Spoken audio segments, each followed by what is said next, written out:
It is great to be here with you today. I have learned so much in the hour or so that I've been here listening. I wish I could have been here for the whole day. And I truly wish this had been available to me when I started my business 30 years ago. So you're all in a great place and great ideas coming forward. You're looking at a shot that was taken in my home in River Forest right before the very first kitchen show 30 years ago. And was I thinking about succession and transition? No. Probably not for another 15 years after that. And maybe you're not all that excited about succession and transition at this point. But my message today is to tell you a little bit about our business and how and why we got into thinking about succession and transition and how it's proceeded. And then to also share with you that I think this is a really important thing. You know, I like the Swiss cheese theory. You've probably heard that. Put some holes in the project as you go along so that when you actually get to the point of needing to put this in place, it's not that difficult. You've already thought about it. So that's what I'm going to urge you to do today. At the very core of the Pampered Chef is this scene and what we'll experience at Thanksgiving, family mealtime. Now you may say, why? What does that mean? Well, I believe with all my core that traditions in families are extremely important to building strong families.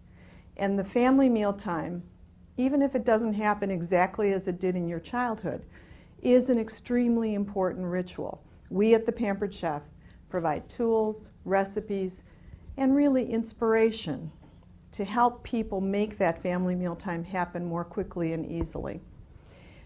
I'm going to skip around a bit, but I want to talk to you about resilience. There are a lot of parallels. Family and business are two really strong interests of mine. And both of them kind of come together around resilience or resiliency. Resiliency, of course, is being able to withstand the challenges that we encounter day to day. Extremely important for families, extremely important for businesses. It's a great interest of mine, and I want to give you a little bit of background as to why. We really believe in family mealtime as extremely important. It's not the only important thing for children and for families, but it's such an easy thing to do. We all eat every day.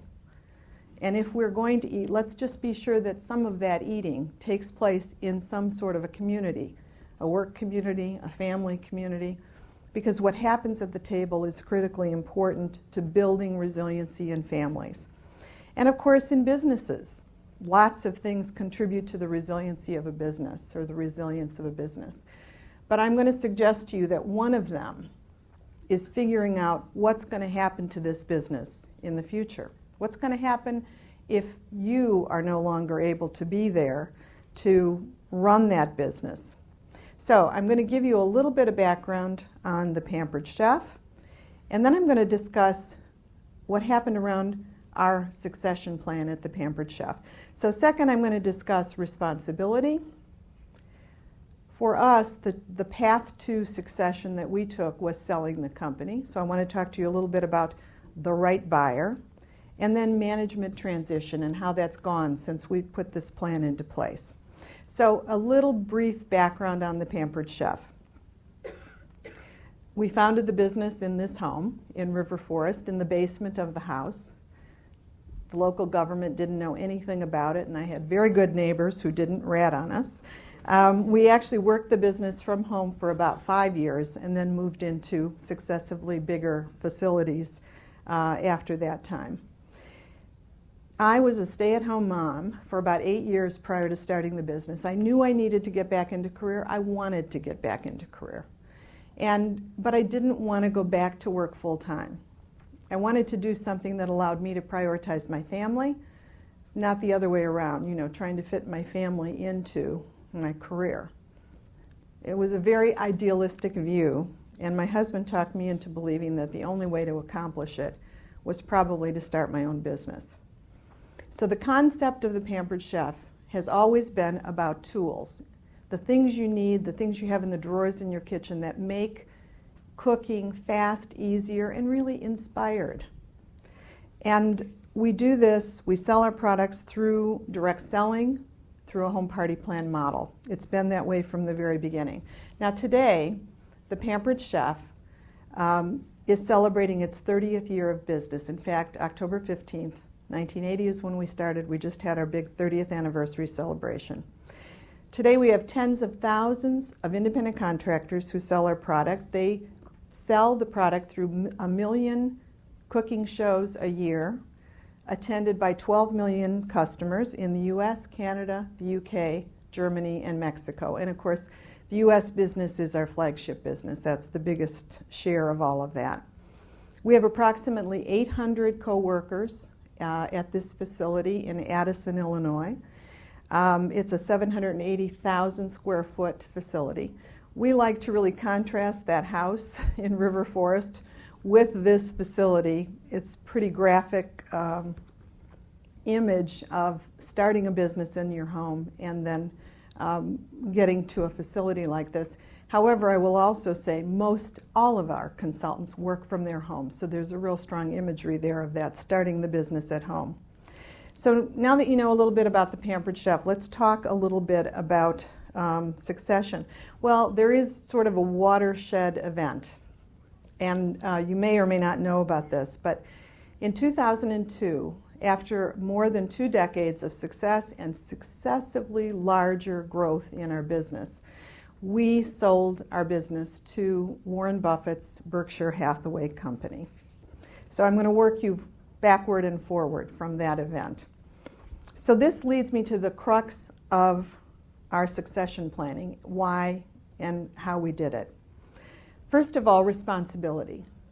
I really viewed this more than anything else as an incredible responsibility to the people who worked for us, our employees in our home office, and these tens of thousands of independent contractors who had come to depend on our business. I also think it's a responsibility to customers who have become accustomed to buying a product or a service from your company, to be able to make sure that that's going to go forward into the future.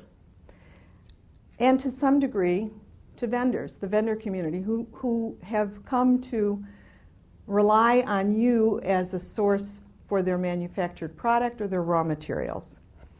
There's a simple rule that I really love about succession planning, and it is the fate of the organization is more important than the fate of its leader. And so that was really on my mind in the late 90s when here we are, this is our family, we owned the business. And by this time we knew that we had no family member who was either interested or really ready to take over leading the business. We also had not developed an internal candidate. And I can beat myself up about that, and I did a lot in those late 90s, early 2000 time frame. But we simply hadn't had time. During the 90s, the company grew several years by $100 million a year. And we had all we could do to simply hold on to the reins and hope we had enough good people in our ranks to handle that kind of growth. And we did it in admirable fashion. So, no internal candidate for us as we considered what we could do, because we felt the company was far too reliant upon me and upon our family, and it was a pretty small group. So we decided that we wanted to seek a sale of the company, but not just any sale. Over the years, my husband and I had both seen many good people hurt by companies that had failed to plan for what would happen when the key person was no longer available to lead that business. So we set out in our goal to find the right buyer. Now, this business is near and dear to my heart. It's the creative work of my lifetime. I have 2 children, and I've often considered this to be the 3rd child in our family. The future of the business is paramount. And so we were led to thinking that Warren Buffett was our target. He was our goal. We have long admired him and Berkshire Hathaway for their ethical stance in running their businesses, for the way they buy companies, good companies, and let them continue to run in the way that they ran before the acquisition. We just liked the sound of it. Now, it was a pipe dream, or you could say that. We really felt that Berkshire Hathaway was this right buyer, unique buyer, and so we set out to put ourselves in front of them. Now, Mr. Buffett likes to do business with people who love their company, and I did. And his belief is that when this emotional attachment exists with your company, and I know that's true for many of you, that inside that company you're likely to find really good things happening. Honest accounting, pride of product, respect for the customer, a loyal group of associates who are very, very clear on the direction of the company. So in mid-August of 2002, we sent our documentation to Omaha with the help of Goldman Sachs.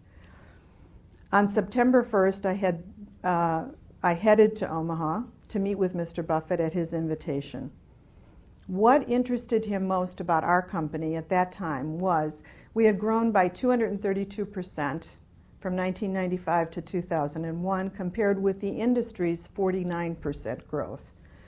Other than the $3,000 that we borrowed to start the company in 1980 from a life insurance policy, my husband's life insurance policy, we had never incurred any debt. We continued to grow the company by its profitability. Our pre-tax margins were healthy, and we had a vast potential for growth. Now, we gained the audience with Mr. Buffett. We got his attention with incredibly strong performance numbers in our business. But I do want to share one other little thing that was very important.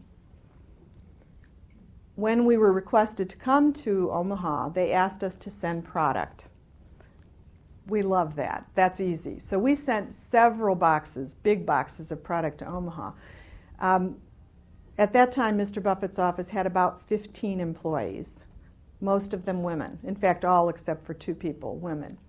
So as they unpacked the boxes, Mr. Buffett told me he has never heard such clamoring coming from the room where this was all happening. And he said he walked in to hear story after story after story, literally every woman in the group, talking about the products they had, what they liked, what they wanted if he wasn't going to use all these things, and that the experience was fantastic. That definitely got his attention. So the note I want you to think about there is reputation is everything. After making an offer, Mr. Buffett attended a kitchen show in Omaha where he participated in an apple peeler core slicer contest, which he won, thank you, and the rest is history. On September 23rd, 2002, Berkshire Hathaway announced the purchase of the Pampered Chef, and the deal closed before November 1st of that same year. Fast, simple, no surprises. Our expectation was truly met, and we were ready to start our management transition. I can tell you at this point, the company has been able to retain its culture. Our management decisions are our management decisions. Of course, we do send the money to Omaha. That's one important thing. So in December of 2003, I hired Marla Gottschalk to become the president and chief operating officer of our company. And in 2006, she promoted to CEO, which is her position today. Now, over the last several years, I've stepped into the role of founder and chairman. I never really had the title CEO. I just never took that title. I was president from day one until Marla came in as president in 2003. And truthfully, I can say that stepping into this new role has been gradual and has been an incredible experience for us. I've transitioned to representing our company with our charitable giving programs, which are a very key part of our culture. I've also continued to champion our history as a direct selling company and our relationship with the direct selling community, and I continue to interact with our sales force. Now recently, I've decided that at the beginning of 2011, I'm going to formally change my title and continue to transition my role even a bit more quickly by officially changing my title to Founder and Chairman Emeritus. I look forward to the continuation of the transition of my role. I look forward to being able to spend more time with my children and grandchildren. And really, this is kind of a coming full circle for me. I started in the business in 1980 because I was trying to carve out more time to be with my family while I was going back to career. And so now to be able to step back and to be able to, again, prioritize family matters before business matters is really an incredible goal for me. The reason I started the company was to have family time, and the reason I'm stepping back just a little bit more is for the same reason. Now, as I said in the beginning, I know that there are many components to building a successful business, and our story to succession may be totally different than what you consider. But what I urge you to do is to think about what you want to happen to that business when and if you are no longer the one to drive the bus. And I think the very act of doing that will help you make decisions that will have wonderful impact for the future of the entity. I can step back as the full-time leader of the business very comfortable because I know that the business is in very good hands. We have wonderful goals and expectations set forward for our future. We have solid ownership of the business, and I'm proud of the succession plan that we started and that we've implemented. I feel secure in the company's future. I am going to continue to be its #1 fan and its #1 cheerleader. So I wish all of you well as you think about all of the components that lead to success in your own businesses, and I urge you to think, if just a bit, about what succession would look like for your entity. Thanks so much.